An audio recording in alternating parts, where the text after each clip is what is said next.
नमस्कार। स्वागत है आपका बोधि ज्ञान में। जीवन में किसी भी कार्य को सफलता से पूरा करने के लिए मन की एकाग्रता बहुत आवश्यक होती है।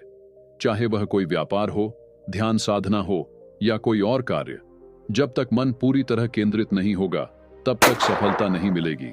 लेकिन यह सवाल हमेशा बना रहता है कि हमारा मन किसी काम में पूरी तरह क्यों नहीं लग पाता। कुछ लोग बहुत जल्दी एकाग्र हो जाते हैं, कुछ को समय लगता है और कुछ लोग चाहकर भी ध्यान की अवस्था तक नहीं पहुंच पाते। ऐसा क्यों होता है? आज हम इसी प्रश्न का उत्तर एक कहानी के माध्यम से जानेंगे। यह कहानी एक जैन मास्टर और उनके शिष्य की है। प्राचीन समय की बात है। एक जैन गुरु अपने शिष्यों को ध्यान साधना की शिक्षा दे रहे थे। तभी एक शिष्य ने उनके सामने एक प्रश्न रखा। गुरुदेव, जब भी मैं पानी पीता हूं तो मेरी प्यास बुझ जाती है, लेकिन ध्यान के मामले में ऐसा क्यों नहीं होता?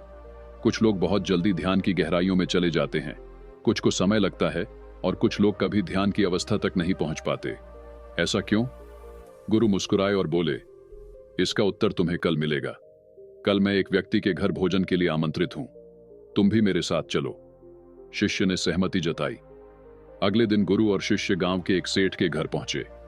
सेठ ने उनका स्वागत किया और भोजन परोसने को कहा। जब सेठ ने पहला निवाला खाया तो वह गुस्से से भर उठा और अपनी पत्नी पर चिल्लाने लगा, यह खाना बेस्वाद है। यह देखकर उसकी पत्नी दुखी हो गई। उसने गुरु से क्षमा मांगी और कहा कि वह तुरंत दूसरा भोजन तैयार करेगी। गुरु ने मुस्कुराते हुए कहा, इसकी कोई जरूरत नहीं, यह भोजन हमारे लिए बिल्कुल सही है। गुरु और शिष्य ने शांति से खाना खा लिया। लेकिन जब वे जाने लगे तो गुरु ने अपनी थाली में से 2 रोटियां अलग कर लीं और सेठ की पत्नी से उन्हें बांधने को कहा। रास्ते में गुरु ने शिष्य से पूछा, भोजन कैसा था? शिष्य ने उत्तर दिया, बहुत स्वादिष्ट। गुरु ने फिर पूछा, लेकिन क्या तुमने ध्यान दिया कि सेठ को यही भोजन पसंद क्यों नहीं आया? शिष्य सोच में पड़ गया। थोड़ी दूर चलने पर उन्हें एक गरीब व्यक्ति मिला जो कई दिनों से भूखा था। गुरु ने उसे वे 2 रोटियां दे दी। वह व्यक्ति आंसू भरी आंखों से भोजन खाने लगा और बोला, मुझे इसमें सिर्फ स्वाद नहीं बल्कि जीवन का एहसास हो रहा है। अब गुरु ने शिष्य से कहा, देखो, भोजन तो एक ही था, लेकिन 3 अलग अलग लोगों को इससे अलग अलग अनुभव हुए।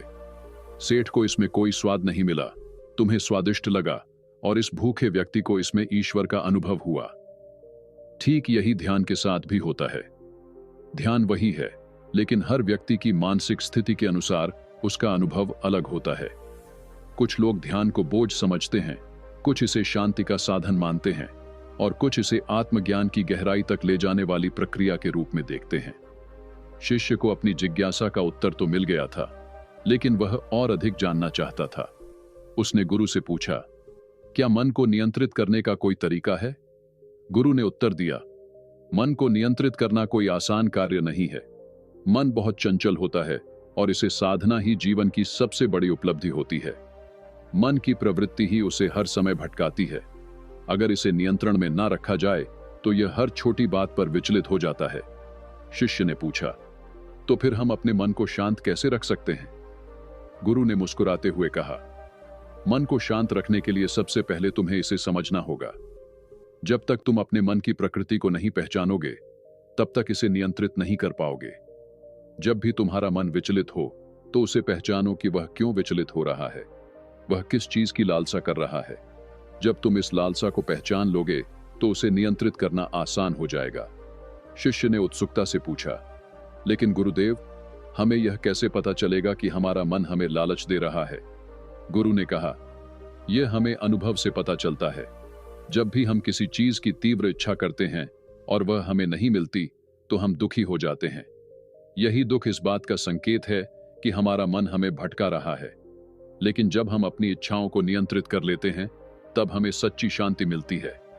फिर गुरु ने कहा, अगर तुम वास्तव में अपने मन को नियंत्रित करना चाहते हो तो तुम्हें किसी ऐसे व्यक्ति की संगति में रहना होगा जो पहले से ही अपने मन को समझ चुका हो। केवल वही व्यक्ति तुम्हें सही दिशा दिखा सकता है।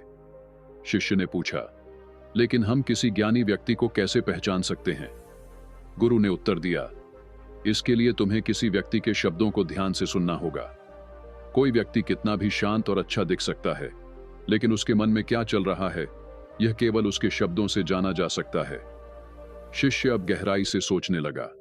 गुरु ने आगे कहा, मन को समझने के लिए तुम्हें अपने कर्मों पर भी ध्यान देना होगा।